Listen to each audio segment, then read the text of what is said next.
Alright guys, welcome back to CrossFit Big Dane. We've got another installation of a quick tutorial video for you, focusing today on what's technically called the clean deadlift.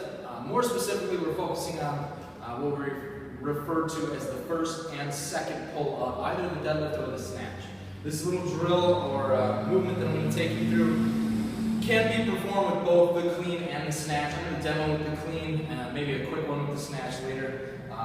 But it's the same fundamental movements, concepts, just demonstrating with the clean right now. It can be done with the snatch later. Alright, so just starting, giving you a point of reference basically. In our drills, we always work our way backwards. So we start at position 1, pull those hips back, knees back to position 2, and then drop our hips, drive those knees forward to position 3. But when you start to actually add weight, do the full clean or the snatch by itself, the bar and the weight is already resting on the ground, so you have to know how to transfer and work forward now, or work backwards from backwards, if you think of it that way.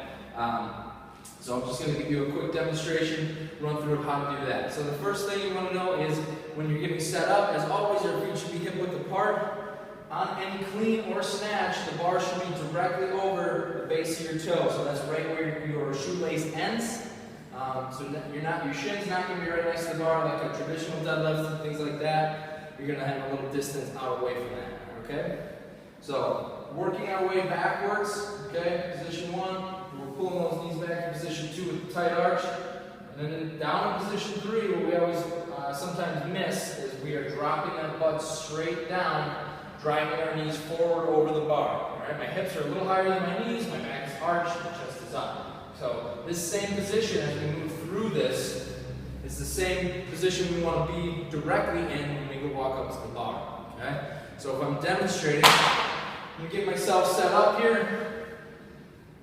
I have my toe, the base of my toe directly under the barbell. So it's about 6 inches, 4 to 6 inches away. I'm going to get my hook grip set in, and I will pull my butt down into a good position 3. So my knees are forward a bit, my hips are pretty high, my back is arched. From there, pulling in position 2, all I'm doing is focusing on pushing or driving my knees back and out of the way. Okay? And you can segment that out with a couple reps, just pulling back, out of the way, good back. Alright? After position 3, knees are back out of the way, and we want to think of sweeping that bar back into our hip bone or our hip pocket by driving those shoulders back and pushing my hips forward through the bar. Okay, you notice my knees are still unlocked, my chest and my shoulders are behind the bar. It's a good power position to be in right before we really hit the gas, the weight becomes unloaded, and we catch in that front rack position. Alright, so that's one step that often gets overlooked. I see people just kind of grab and do their clean from here, making sure we're getting set up in a good position by pulling those hips down, driving those knees forward, arching that back. Okay? So that same thing can be done, like I mentioned, with the snatch grip. It's exactly the same. Start by working backwards, position 1, down to 2, and when we go down to 3, we're still driving those knees forward. Hips are going to be a little bit lower just because we have a wider grip, but it's the same concept. We start by pulling our knees back out of the way, my chest is over the bar, and then from 2 to 1, position 1, I'm sweeping that bar back into my hip pocket. My knees are unlocked right before I hit the gas. So what it looks like, the clean first, you'll notice that the bar actually makes contact with my hip. You know, the joint and the little muscles right here, okay? That's a good sign of a good second pull. You're getting your weight back. You want to pull that weight back so that the inertia, as it comes unweighted, and you go into your catch position, is going to be back on your heels. Your weight will be back on your heels instead of leaving it out in front, and then we're catching on our toes in a very unstable position.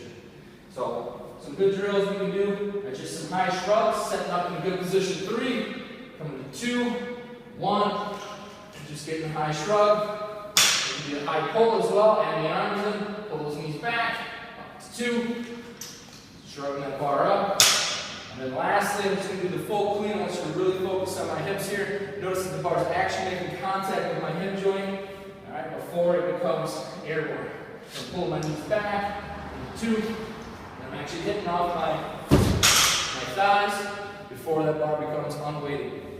Like I said, same thing can be done with the snatch grip. We're just going to be a little bit wider. Big emphasis on making contact with those hips. Some of you guys have been asking about that second pull specifically and how we can really ingrain making contact or making contact with our hips. I got a nice little video that will follow up very shortly with a couple little easy drills that you can do to really be able to feel what that's like with that bar making contact with your hips. That's all we got today. Thanks for stopping by.